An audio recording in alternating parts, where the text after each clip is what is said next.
The deep yet confounding love of a husband. Enjoy life with your wife, whom you love, all the days of this meaningless life that God has given you under the sun, all your meaningless days. For this is your lot in life and in your toilsome labor under the sun. Ecclesiastes 9:9. It was during one of our health seminars at Serum Shimto when a husband and wife in their late 50s walked in. The husband came to me and implored, "We are one of those couples that must stay together all the time because we are so close and feel complete when together. Please let us stay in the same room." "Oh, I see. You two love each other that much?" "Of course. Ask my wife how affectionate and good I am to her." "All right, I understand." Shortly after, his wife came to see me. "Oh, I'm sorry, but please put us in different rooms. Let my husband share a room with other male patients and me with other female patients." Taken aback, I asked her back, "What? I don't understand what you're saying. It was just a few minutes ago when your husband came and asked me to let you two share the same room." Without a word, she raised her bangs to show me her forehead. "Do you think I would still have ended up like this if my marriage was happy?"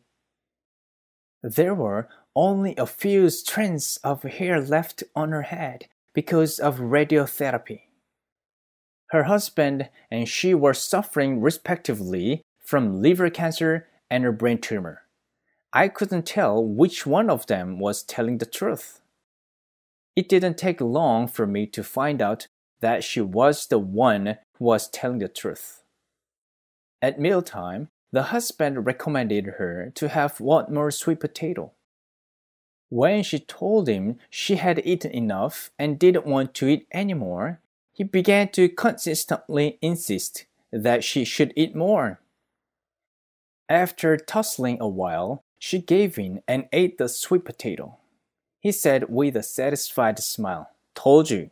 Why did you say no when you were going to be enjoying it so much like this? It's tasty, isn't it? You should eat to fuel yourself up." She didn't say a word. It almost seemed as though she was just stuffing the sweet potato into her throat instead of eating it. Things were like that all the time.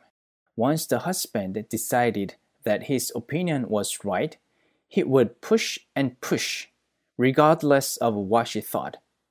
He explained that it was all because he loved her. The next day, she said that she was going to the hospital to get her medicine by herself. The husband jumped out of his seat. "How can I let you go alone? Not a chance. I'll drive you there. Don't worry and just rest on the way to the hospital." She said she wanted to go alone, but he wouldn't listen. In the end, again, she gave in to his persistent insistence and got in the passenger seat. I could now really see the difficulties she had been suffering in her marriage. He loved her so much, but in his own way. He had no idea of what true love is. The wife slowly grew tired and exhausted.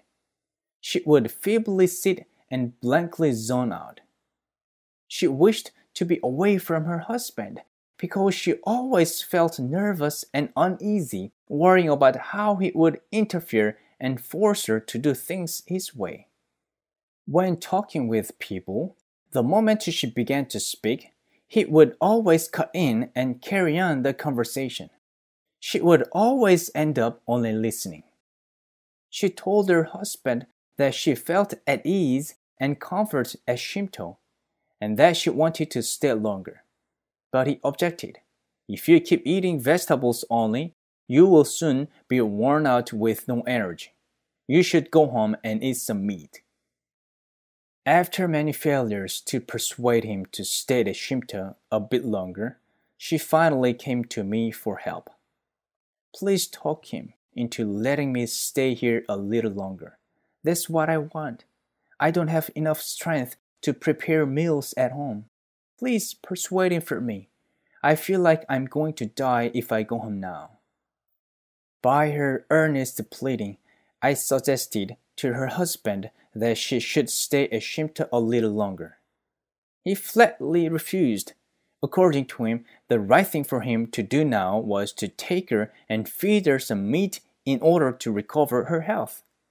He had been studying the Bible 2 times a day at Shimta, yet he trusted his judgment and wisdom more.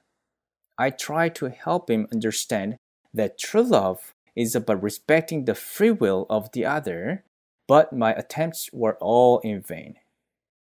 He had become enslaved to his own thoughts. Without knowing the source of those thoughts, he was being deceived to believe that what he was doing for her was love, while by his own will he was actually taking complete control over her in everything. She had been forced to follow his will all this time. She was now too tired and ill.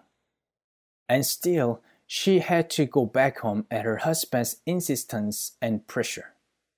Yet the husband was sighing and complaining that it was her neglect of his deep love for her that led him to suffer heartbreak and end up with liver cancer.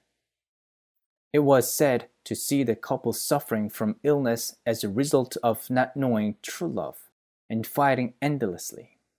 They fought all the time and had not a single moment of peace and quiet. In the end, she gave in again to her husband's will and left. Looking at their car driving away, I prayed with all my heart that they would find God.